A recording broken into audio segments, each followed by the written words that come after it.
সবাইকে তুমি তোমার পথে টেনে নাও, সবাই তোমার পথে টেনে নাও। যে তোমাকে ডাকে না তারও তুমি ডেকে নাও, আর যে তোমাকে ডাকে তার তো কথাই নেই। যে তোমাকে ডাকে না হে প্রভু, তাকে তুমি ডেকে নাও।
যখন একাকার হয়ে গেল তখন কোনটা গঙ্গা জল বলবে? সবই গঙ্গা। নর্দমা তখন গঙ্গা, ড্রেনের জল তখন গঙ্গা। এই জন্য কোনোভাবে যেন তেন প্রকারেণ কৃষ্ণে মনোনিবেশ, যে কোনোভাবে যে কেউ থাকুক, হয়তো বা কেউ সারাক্ষণ আবল তাবল সঙ্গ করছে, কিন্তু সাধু সঙ্গে যদি ইচ্ছায় অনিচ্ছায়, শ্রদ্ধায় অশ্রদ্ধায়, ভক্তিতে অভক্তিতে, এই যে আজকে আমাদের এই ভক্ত, এই যে এক ভক্ত যেই বাড়িতে আমরা বসছি, যেই ভক্ত দিয়ে বসছি, অনেক ভালো লাগছে। আজকে সেই বাড়িতে বসে যে ঘরের গৃহকর্ত্রী সে তো আছেই বসে, ভালো লাগছে যে সারাক্ষণ ওর মুখটা দেখতে পাচ্ছি। গৃহকর্তা যে ঘরের এর মুখটা আমি দেখতে পাচ্ছি সারাক্ষণ, মানে আমার দৃষ্টির বাইরে না, একদম আমার দৃষ্টি বরাবরই ওকে এবার দেখতে পাচ্ছি। আমার খুব ভালো লাগছে, খুব ভালো লাগছে। ভগবানের কাজ যে কোনো ভাবে একটু যুক্ত থাকাটাই বড় কাজ। যদি কিছু খুঁজেও চিত্রগুপ্ত যদি কোনো স্বীকৃতিপূর্ণ ফল না পায়, আর যদি দেখে ফেলো বাড়িতে একটা অনুষ্ঠান হয়েছে, এত এত সাধু আসছে, আর সে নিজে সেখানে উপস্থিত, তার সব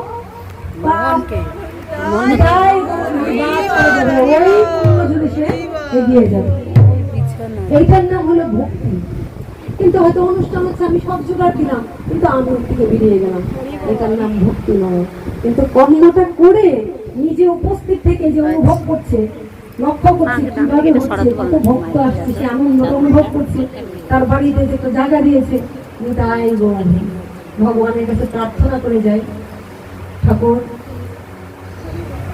তাদের শুদ্ধ ভক্তি দাও, কৃষ্ণ প্রেম দাও, তোমার পথে এগিয়ে যাওয়ার সেই শক্তি, সেই ধৈর্য, সেই মনোবল দাও।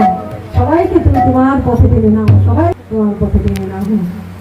যে তোমাকে ডাকে না তারও তুমি ডেকে নাও, আর যে তোমাকে ডাকে তার তো কথাই নেই।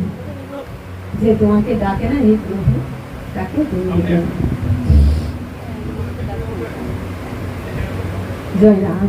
খুব ভালো না, ঘুরে ফিরে ও দেখছি ঠিকঠাক, ঘুরে ফিরে আমার চোখের দৃষ্টিতে আমি লক্ষ্য করছি যে সুন্দর আছে তো, তার মানে মনোযোগ দিয়ে সে শুনছে ও কথাগুলো, পরিশ্রম করেছে এবং আন্তরিকভাবে করেছে, করার কথা না। এইটুক চাই, এইটুক চাই। যারা করো তোমরা কিছু মনে করো না, যারা করো ওর ঢাল তাদের তো বলার অপেক্ষাই নাই, কিন্তু যারা করতে পারছে না আজকে এত বড় কাজটা করছে, ভগবানের বিচারে না তখন বড় আর ছোট হিসাব থাকে না, সব একাকার হয়ে যায়। মানে মোট কথা যে কোনো ভাবে ওই জায়গায় যোগ হয়ে যাওয়া দরকার। খুব জয় রাধা। আমি কিন্তু ওর বাড়িতে হওয়ার কথা বলি নাই, আমি কিন্তু ওর বাড়িতে হওয়ার কথা বলি নাই, আমি জাস্ট বলছিলাম গুরু পূর্ণিমাটা কারো বাড়িতে হলে ভালো ছিল না। হ্যাঁ, হয়তো বা কেউ কেউ এসে গুরু পূর্ণিমা উপলক্ষে আমাদের খুঁজেও যাবে ওর বাড়িতে, হয়তো খুঁজেও যাবে, না পেলে হয়তো ঘুরে যাবে, ঘুরে যায়। কারণ এক গুরু পূর্ণিমায় আসবে, কিন্তু তার আগে যোগাযোগ করা উচিত তো সবার। কারণ কম করো দেড় দুই তো হবেই ভক্তবৃন্দ যারা এখানে আশ্রিত হয়েছে, কিন্তু সবাই একটু খোঁজ রাখা উচিত না? উচিত তো, আর কিচ্ছু না, শুধু কি করব ওই গুরু পূর্ণিমার দিন একটু দেখতে পারি, একটু সঙ্গে অনেক শোনো, কে একদম সামনে বসলো আর কে একদম দেখাই যাচ্ছে না কিন্তু এখানে যুক্ত হয়ে গেলো, এইটা বড় কথা নয়। বড় কথাটা সীমানার মধ্যে, দৃষ্টির মধ্যে থাকে, এটাই বড় কথা। ভগবানের কাছে পৌঁছতে গেলে এটাই তো, ওইটাই। তখন আমি চিন্তা করছিলাম যে কার বাড়িতে দেওয়া যায়, আমি মনে মনে ভেবেছিলাম যে যেই ভক্ত ভুল করেছে, অনেক অনেক বড় ভক্ত, তারপরও কিছু কিছু জিনিস ভুল করেছে, ওর বাড়িতেই করার ইচ্ছা ছিল হাতে। তা আমাদের এখানে 2-4 জন ভক্তরা একটু আমার আপত্তি করেছে, না মা ওটা দরকার নেই। তো চিন্তা করলাম ঠিক আছে, ওরা যখন বলছি তো থেমে দিস। কিছুক্ষণ পরে ও এসে বলে মা আমার এখানে হোক। তারপর তখন একজন বলতেছিল যে ওর বাড়িতে তো অনেক ছোট, কি করে হবে? আমি বললাম না, ও যখন বলে যে ওর বাড়িতে হোক, ওর বাড়িতে হোক, কারণ ভগবান বিদুরের ঘরেই যায়, তাই না? ওটা কোনো বড় কথা না। যদি ভালোবাসা থাকে, সরল মন থাকে, জায়গায় এইটুকু হলো ঠিক সবাই সুন্দর করে বসে যাওয়া যায়। চাইগুলো ভক্তি পাঠটা আজকে এটাই করবে, ভক্তিটা হলেই সম্ভব, ভক্তি না হলে হাজার করলেও কিছু হবে না। ও যখন বললাম হ্যাঁ হ্যাঁ হবে, কিভাবে হবে আমি চিন্তা করিনি। আমি শুধু বললাম যে কিছু দরকার না, ন্যাচারাল যা আছে, ঝুঁক ধরো পোকা ধরো, কোনো ভয় নেই, যেমনি আছে এমনি বসে যাবো, তুমি খালি রাজি হয়েছে ওইটাই হবে। এত সুন্দর করে ফেলবে আমিও ভাবি নাই না, এইটুকু জায়গার মধ্যে অনেক সুন্দর করে করেছে। কল্যাণ হোক, কৃষ্ণ ভক্তি হোক, অন্য কিছু বলবো না। জাগতিক যেটুক দরকার ভগবান নিশ্চয়ই দেখবেন, কিন্তু আমি বলি অপার্থিব জগতের আত্মকল্যাণের জন্যই মানব জন্ম, ওই জীবনটা যেন সার্থক হয়, এই জীবনটা সার্থক হোক। চিত্রগুপ্তের খাতায় অক্ষয় হয়ে থাকুক, ভগবানের দৃষ্টি পড়ো, ভগবান মঙ্গল করুন। হরি বল। এবার আমরা বাইরে বেরিয়ে কথা বলতে হয়ে গেলে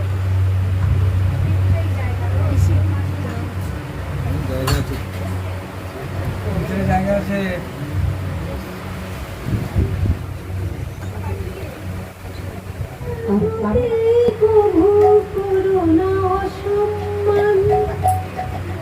রং রূপ ভেদাভেদ আত্মার অপমান, রং রূপ ভেদাভেদ আত্মার অপমান, স্রষ্টার প্রতি বহু করুণা সম্মান, সবাইকে যেতে হবে একই ঠিকানায়, সবাইকে যেতে হবে একই ঠিকানায়।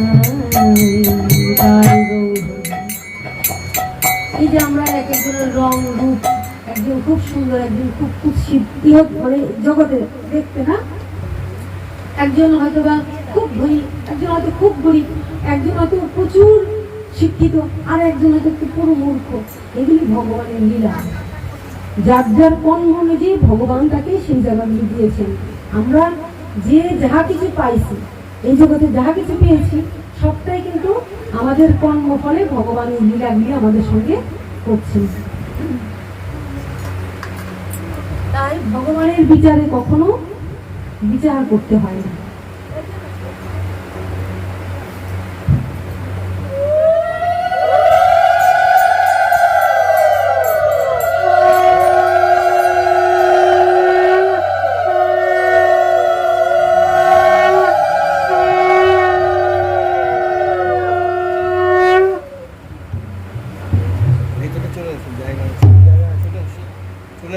জায়গা আছে, ঠাকুমাকে দিদিকে পাঠিয়ে দাও, জায়গা আছে।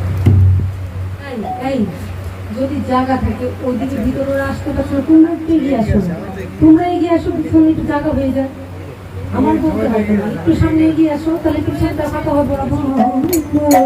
কৃষ্ণ মুরারি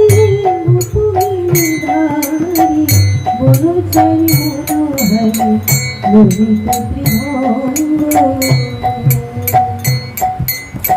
দীন দয়াল তুমি যশোদা দুলাল দীন দয়াল তুমি যশোদা দুলাল বলে গলে বলো মালা ললিত ত্রিভঙ্গ বনচারী মনোহরি ললিত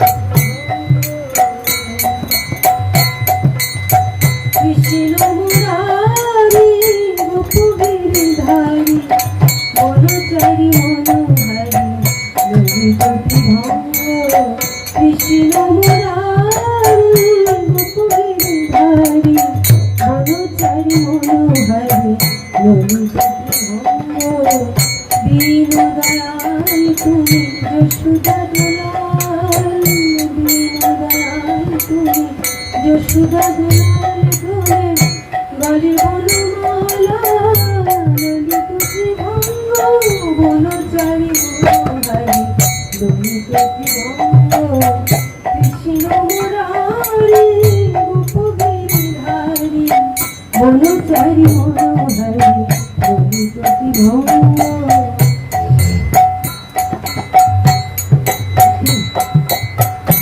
বন্দে হব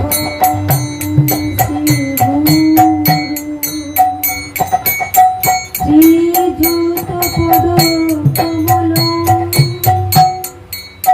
শ্রীগুণ বৈষ্ণবাংশ শ্রীরূপং সদ্রজাতং সহগুণ রঘুনতা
ললিত ত্রিভঙ্গ কৃষ্ণ মুরারি গোপগিরিধারী বনচারী মনোহরি ললিত ত্রিভঙ্গ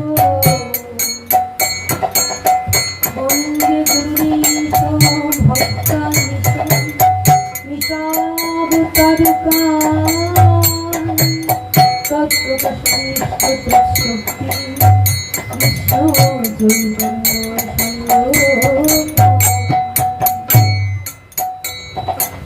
যস্য প্রসাদাৎ ভগবৎ প্রসাদ যস্য প্রসাদান্নগতি কুতোহতি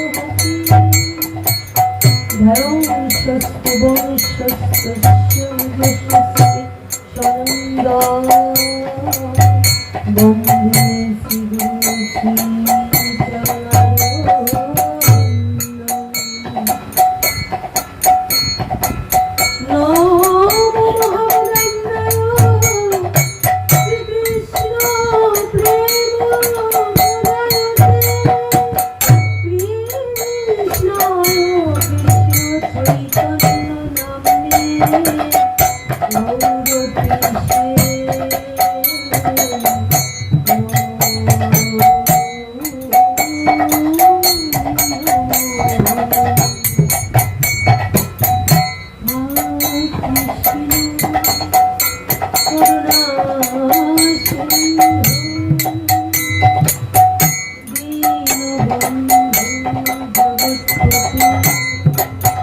গোপেশ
Oh